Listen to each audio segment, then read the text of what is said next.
Hello and welcome to another episode and another interview. Here with me today we have Hanny Allston. Hanny, for everyone who knows her, is an incredible athlete, just been inducted into the Orienteering Hall of Fame in Australia.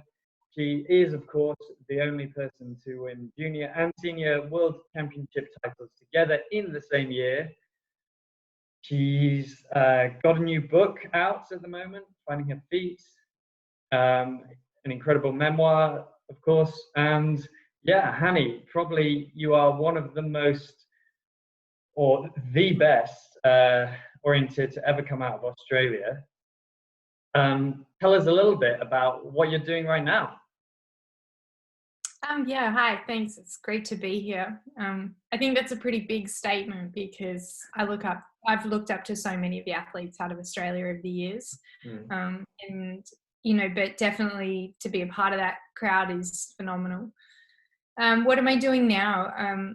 As many people knew, Scotland was my last year at the World Titles. I came back into the sport for a 3-year period because I had a curiosity of whether I could get back to the top of the sport, but in my mindset in a healthier way. 2006 was like a huge turning point for me, but it also came at a time when there was a lot of really tough stuff going on in my life. And I'm not proud to say, but I didn't really deal with it very well at the time. And so, yeah, I came back into the sport and really wanted to make sure that A, it wasn't a dream, because that's what it felt like. And B, yeah, that I could come back and be really proud of who I was at the base of any achievements that I went on to achieve. So when I left that in 2015 was my last year at World Titles. I wanted to return to the small business that I'd started here in Australia called Find Your Feet, which has really been about giving back as much as I can into the sports that have given a lot to me. So I really strive hard in using coaching and life coaching, also retail and outdoor retail, and we have a trail running tourism business that's more about like wellness retreats combined with trail running, taking athletes of an adult age all over the world to run on amazing trails. So this year we were meant to be heading to Bulgaria, the French Pyrenees, the French Alps, and Japan on trips. But obviously with the changes around, we're unable to do that. But so I guess it's really hard to say, like, what do I do? I guess I help people to find their feet, full stop.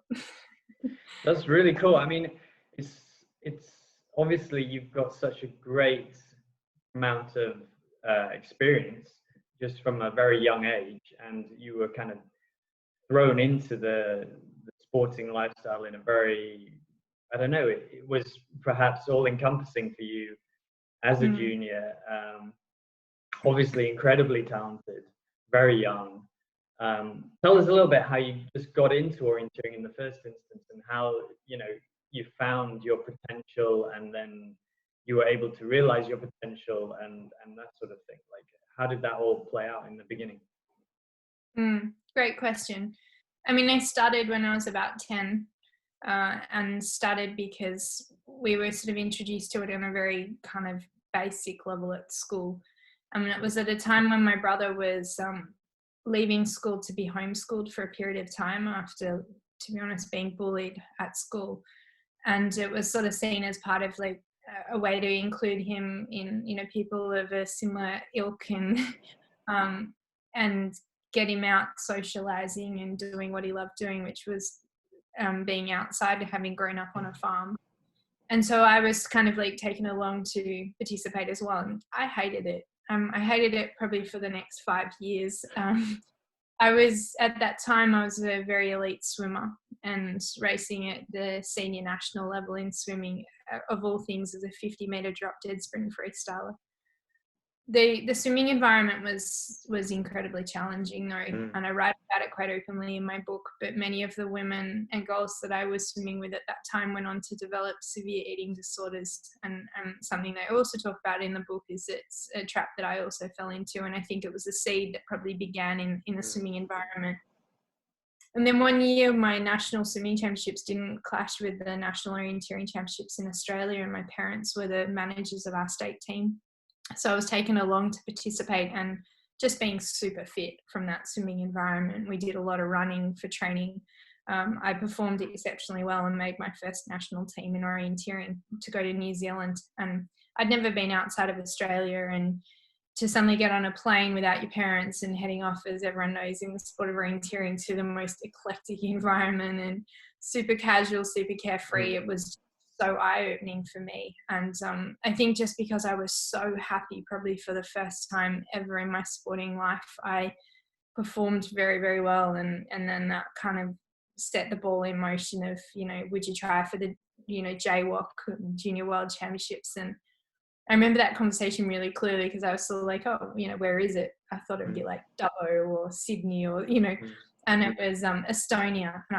And I just nodded my head and smiled, but I had no idea where Estonia was. Came home, got out the atlas, and it just started that dream of like, I'd always dreamt about being a world champion, a champion athlete. I always wanted to do the Olympics, but I always saw it as a swimmer. And I just came home and literally walked into the swimming pool and quit, and threw myself into orienteering because I just loved it. I fell in love with it. It was, instant from that moment onwards. Yeah, so much of what you say resonates with me as well, is that just the community and the travel and being thrown together as a team and with the other athletes in kind of random places around the world, small corners of Estonia, as you say, become championship and what dreams are made of. So incredible, really, in that respect. It's so great to hear you talk about the kind of the environment in swimming and then the environment in orienteering. And of course, swimming taught you a lot about being an athlete and being physically training yourself, but there's so much importance in the mental side and being happy, like you say, and being happy. If you're happy, you can perform. And it's really cool to hear that orienteering gave you that. It really did. I think the thing that I've come to really understand, and I guess it's what absolutely drives me now in helping other people though, is that I didn't appreciate at the time the importance of really knowing yourself. Like knowing who Hanny was when she wasn't an athlete, when she wasn't even like a student of medicine, when she wasn't a daughter. Who was Hanny at the core of all of that? And that wasn't actually something that I think I'd really stopped and thought about. So because I didn't really have that really strong sense of self, I was quite influenced by what people thought around me. So when people said you could be an amazing swimmer, I was like, yeah, maybe I could. And I threw myself into that. And then it was like, oh, you could be an amazing orienteer. And so I threw myself into that. And I did love it. I absolutely, and I think of all of the sports I've done, orienteering and trail running have been the things that have really connected with me as a human being. But because I didn't really understand that, who Hanny was, and especially then when the world got so complex around my parents' illness and parental divorce and dropping out of med school and all of those really huge challenges that came after that, it meant that when someone tapped me on the shoulder and said, hey girl, you can run, like, have you ever thought about the marathon and trying out for the Olympics? It was just like, yeah, maybe that's where I belong.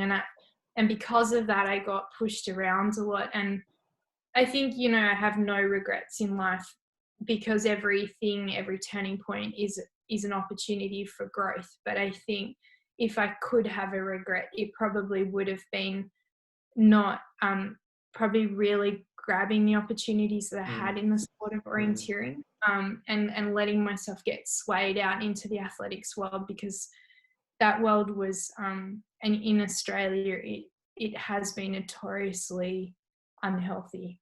And like thinner was better and leaner was better, and it was a bit of a slippery slope when you didn't have that strong sense of self. So everything I do now, I talk about like be wild, play wild, perform wild, and it basically means know who you are at the core of your being, learn what you love, and don't let go of it, and don't apologize for loving it. And then I think you can master the art of performance. So when I was on the right side of that equation, I was performing exceptionally well, and leading up to 2006, spot on. After that, that was hard. Yeah, incredible. As you talk, yeah, a lot of it is, of course, very relevant to many people, I'm sure. And the fact that, you know, you need to have a good sense of self, like knowing and self-worth, and like understand, okay, how do I perform, and what is best for me? What is the training that works for me? What is the environment that works best for me? Like, how can I do that? And yeah, I mean, athletics and all the rest of it, it's always in the news, and there's a lot of high pressure. There's a lot of money and funding and financing. And I wonder if, like, you know, if orienteering was more like athletics, there would we be in a happier place? I don't know. But anyway, let's go on and talk about the future, Hanny, for you. Now you're a trail runner, you're a motivational speaker, you do coaching and all sorts of things. Tell us a little bit about what you've got planned over the coming year, how you're changing your plans this year, and looking into the future as well. What do you see yourself doing? Yeah, it's a great question. Probably until COVID-19, I think, just as a result of being on the road so much, and having some absolutely phenomenal experiences like last year. My partner and I took 3 weeks off, and very spontaneously, I decided that I wanted to run the entire length of the French Pyrenees, but I had a deadline to get on the plane back to Australia. And so, you know, I spent 19 days on the trail running 900 kilometers down the French Pyrenees. And that really opened up my eyes to a whole nother world that I probably knew that I wanted to try and fall in love with, but had never given myself the permission to do so. And I found that wilder side to myself again. But it made me quite restless. And I'd always been thinking that we were outgrowing Tasmania again.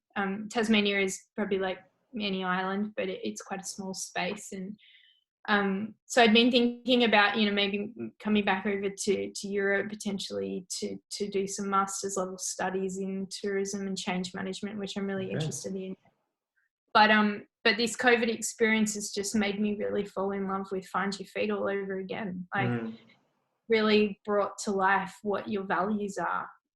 You know, it's really brought to life my purpose in life, which was about trying to bring hope to people through adversity, trying to show adults that we are entitled to joy and playfulness and taking time out for ourselves. And if you love running. And so, yeah, I think I now really just want to see where this journey takes me from what I'm already doing, and not think that I need to look outside of that box at the moment. I've just got my book out, as you mentioned, Finding My Feet, My Story. I wanted to write to be vulnerable, and to really show and highlight to especially younger athletes that performance isn't a straight line, and that you can overcome adversity and still become a champion in whatever it is that you're trying to strive in. And I don't really feel like that's the last book. So I actually just got a publishing contract for that and my trail running guidebook, which I wrote 2 years ago.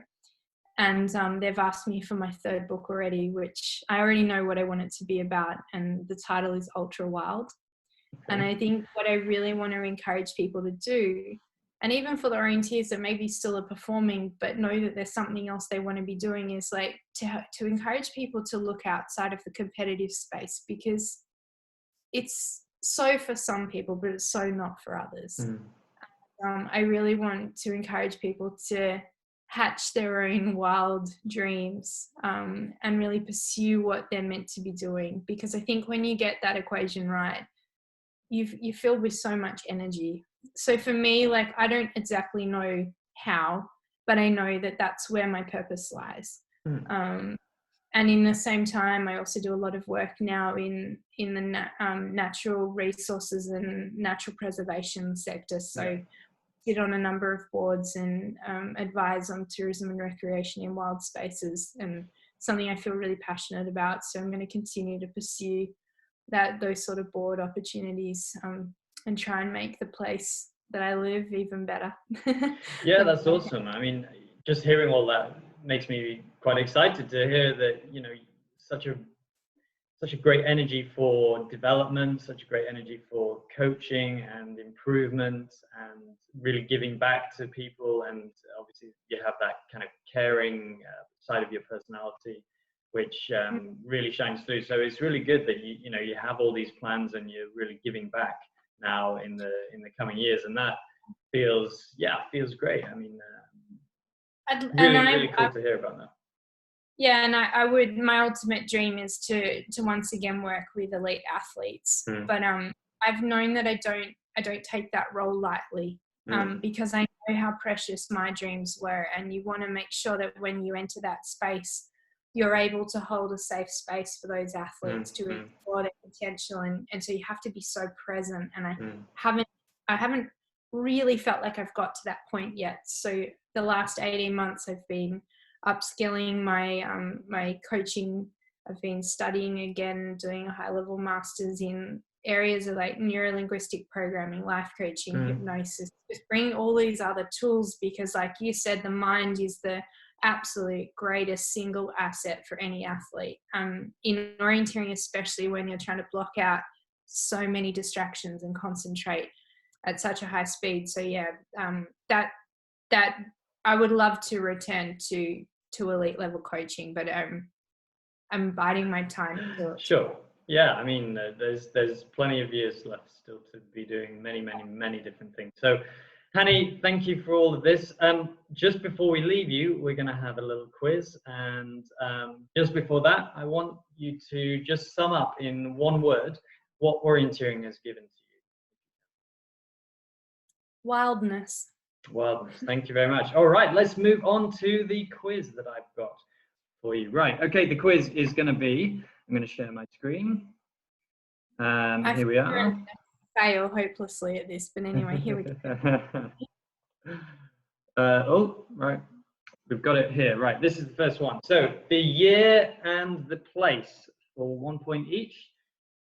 We've got 5 of these photos, of course, and you'll get a score out of 10 at the end. Hopefully you can do very well.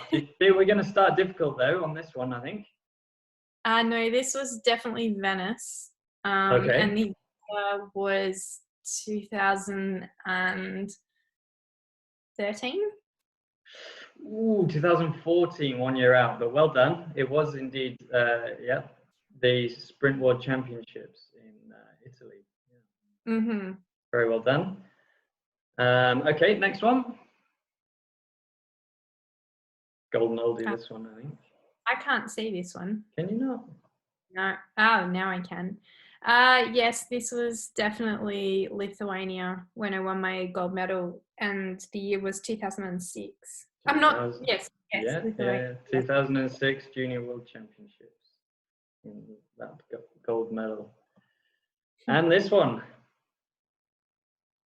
Can you see this one now? Yes, I can. Easy.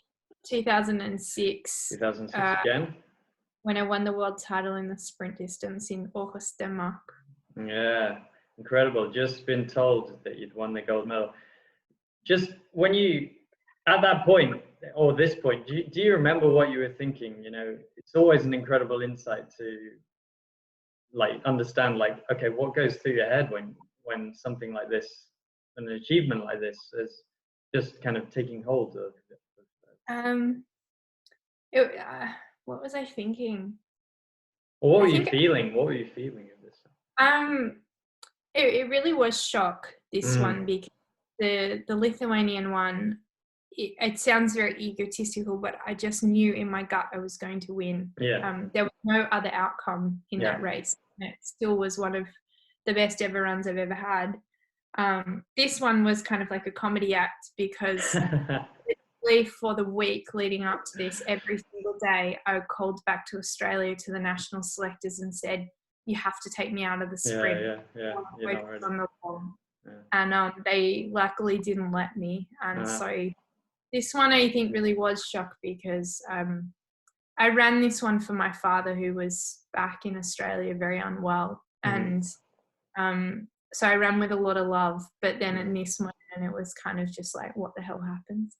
Incredible.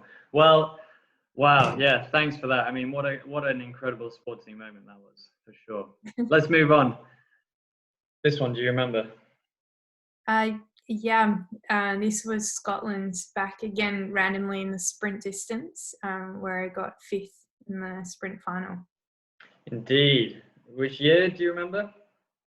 2015. That's correct. 2015, yeah, sandwiched there between Sarah Lucia and Mina Kalpi, of course. Distance. All right, final one. Summit of Cradle Mountain in Tasmania. Nice. Yeah, look, I have no idea. I mean, there's quite a few stories, but yeah, one of my heartthrob landscapes. It's just extraordinary. Yeah, it looks incredible there, no doubt. This was actually 2016, I believe, so yeah. Yeah. But and I'm sure really, you've been there many times. yeah, like I have, but you can always go back. And for those people who've never been to Tasmania, add it to your bucket list, and I'd happily do rounds. It's extraordinary. Yeah. No, definitely. Well done. Yeah, I'm going to give you 9 out of 10 for that. 90%. Well done. Perfect. Thanks. Well, let's stop sharing now. Well, Hanny, thank you very much for joining us today, and it's been a pleasure, as always, to talk to you, catch up. Thanks. Thanks to everyone else for watching this broadcast, and I hope everyone else is enjoying World Orienteering Day. Yeah, we're hoping everything gets back to normal. Hanny, all the best for the future. Thanks again for joining us. From me, Hector Haynes, goodbye, and from Hanny, thank you. Thanks very much. Thanks, bye.